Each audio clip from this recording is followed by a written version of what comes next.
Magpapadala na ng text message at email ang MMDA sa mga motoristang may violation sa ilalim ng No Contact Apprehension Policy o NCAP. Sabi ni MMDA Chairman Romando Artes, kailangan lang na updated ang contact details ng driver. Pinag-iingat niya rin ang publiko laban sa scam dahil hindi raw magpapadala ng payment links ang MMDA sa text o sa email. Ang LTFRB naman, nagpaalala sa mga tsuper at operators ng public utility vehicles na bawal ang overloading o yung malasardinas na eksena sa loob ng sasakyan. Naglatag din sila ng mas malinaw na guidelines. Para sa mga AUV, dapat 9 lang ang sakay kasama na ang driver. 10 naman sa regular vans, habang 12 sa extended van. Sa mga jeep, mapa-modern o traditional, dapat 12 to 32 passengers lamang. Sa modern jeep, kung pwede ang standing, dapat hanggang 5 lang per square meter. Ang mga lalabag pagmumultahin at posibleng masuspindi ang prangkisa.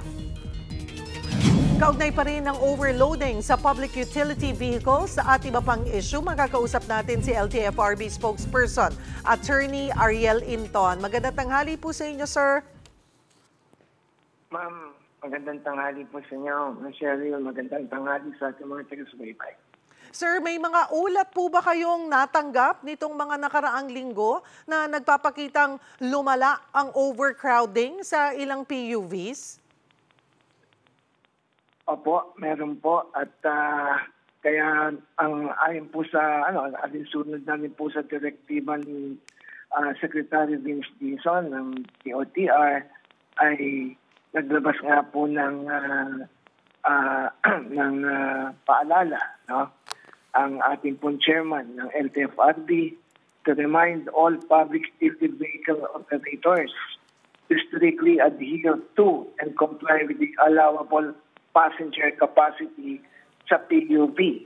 So, ibig sabihin, not in excess of the maximum capacity po, passenger capacity ng public utility vehicle.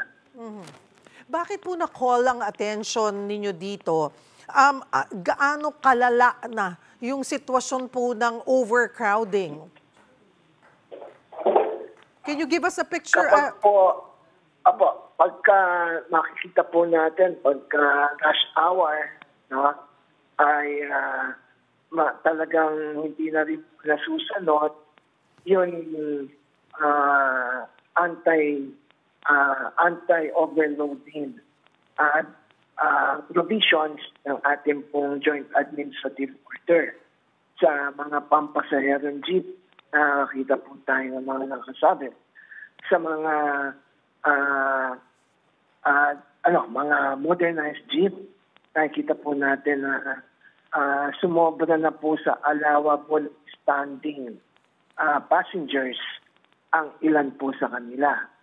Sa mga bus naman, nakikita po natin na hindi na rin kayang masarahan yung mga pinto ng mga bus because of the overflow passengers. So, bagamat na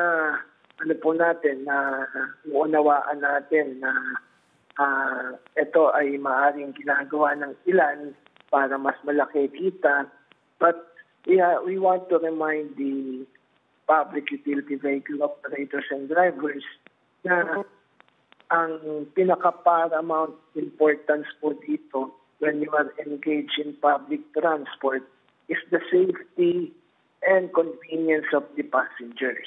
Pagkatapos na meron yan, di saka pa lang po natin tingnan kung yung pong kikitain. So, kinakailangan po yung po ng safety and convenience ng mga pasahero ang ating pong tingnan.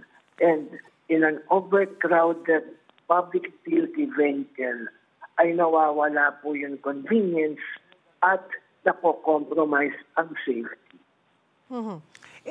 Matagal naman na po talaga dapat, di ba, na bawal po talaga yung overcrowding. So ito'y pag-call ulit na lamang ng atensyon ng ating mga drivers po. Totoo po yun.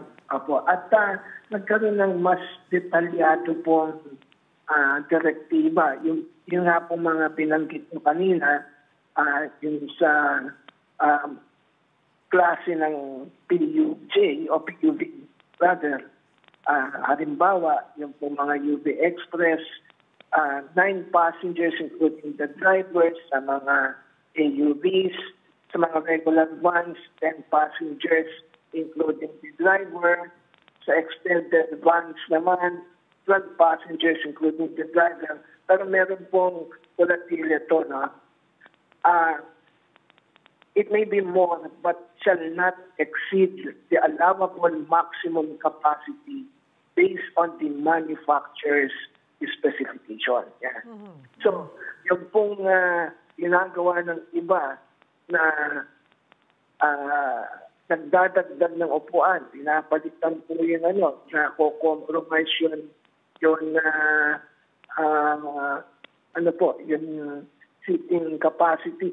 Kung lumiliit po yung distansya, nagiging napakahirap na pong umupo, hindi po pwede yun. Kasi it is no longer the manufacturer's standard specification.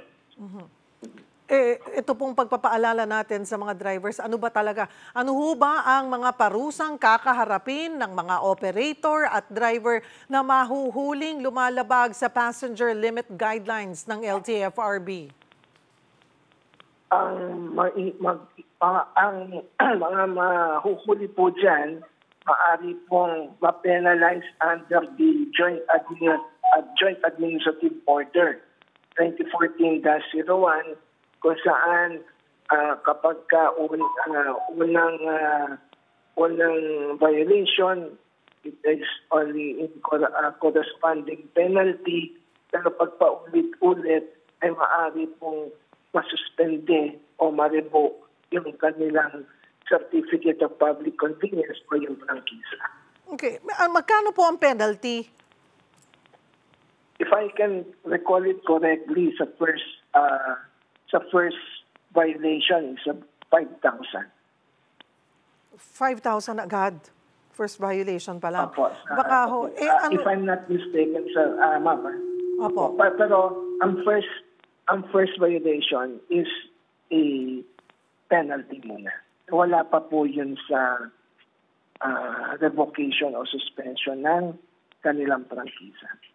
May exceptions po ba sa passenger limits, lalo na sa mga extended vans o modern jeepneys na may dagdag na espasyo para sa standing passengers?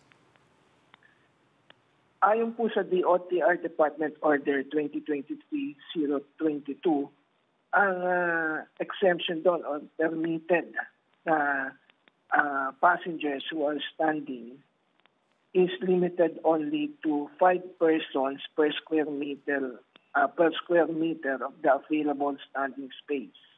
So yun po ang nakasaad sa Department Order. 5 tao kada metro kudrado na available standing space doon po sa sasakyan. Ano rin ho ang aksyon o ano ho ba ang coordination ng LTFRB sa ibang ahensya para dun sa maninita? Kasi ho, kung wala namang makakakita or walang maninita, makakalusot at makakalusot pa rin ho. Opo, kaya po ito pong paalalan to, itong direktibang ito ay makikipagtulungan po ang LTFRB sa enforcement unit po ng LTO. And also, paano po kung kunwari ang ordinaryo po nating citizen, ang mga kababayan natin, paano din sila makakapag-report? Pwede po dun sa FB page ng LTFRB, nandyan po sa, o kaya naman po sa makikita sa mga body ng mga sasakyan yung hotline 1342. Sa ibang issue naman po, ano ang estado ng mga jeepney operators na hindi na makabayad sa utang para sa mga modernized units po? Currently po ay nakikipag-dialogue po sa mga Transport Service Entities o TSE. Ito po yung mga kooperatiba at korporasyon na ng mga transport na nag-consolidate si Chairman Attorney Jojo Guadis. Alinsunod din po ito sa direktiba ng ating pong Secretary James Dizon, to make this policy viable for public transport. So, nakikipag-usap na po. And meron pong pag-uusap na rin po dun sa mga financial institution, mga government financing institution na nag-a-assist po dito sa PUB Modernization Program, particular na po yung Land Bank at DBP. Paano ho makakatulong yung pagkikipag-ugnayan ng LTFRB dito nga po sa Land Bank at DBP para maresolba nga ang isyong ito? May timeline ho ba tayo para sa inaasahang resulta ng dialogo? Opo, asap po to at makakatulong po to kapag ka na-recalibrate po yung payment scheme itong mga may past due accounts, extension of the terms of payment. Halimbawa, kung 7 years to pay ay gawin 10 years. No? So when you recalibrate the payment scheme, mas makakaluwag po sa mga transport service entities, mas liliit po yung kanila pong monthly, no? At makakagaan po. So yun po ang ginagawa po ng ahensya ngayon. May plano ho ba ang LTFRB na mag-review ng presyo o acquisition cost ng modernized units para maging mas abot kaya ito sa mas maraming operator? Opo, we will monitor the prices of the units para makita natin kung ano yung mas affordable dito sa ng mga mas affordable na unit para maging available po dito sa mga transport service entities. Maraming salamat, LTFRB spokesperson, Attorney Ariel Inton. Magandang tanghali po.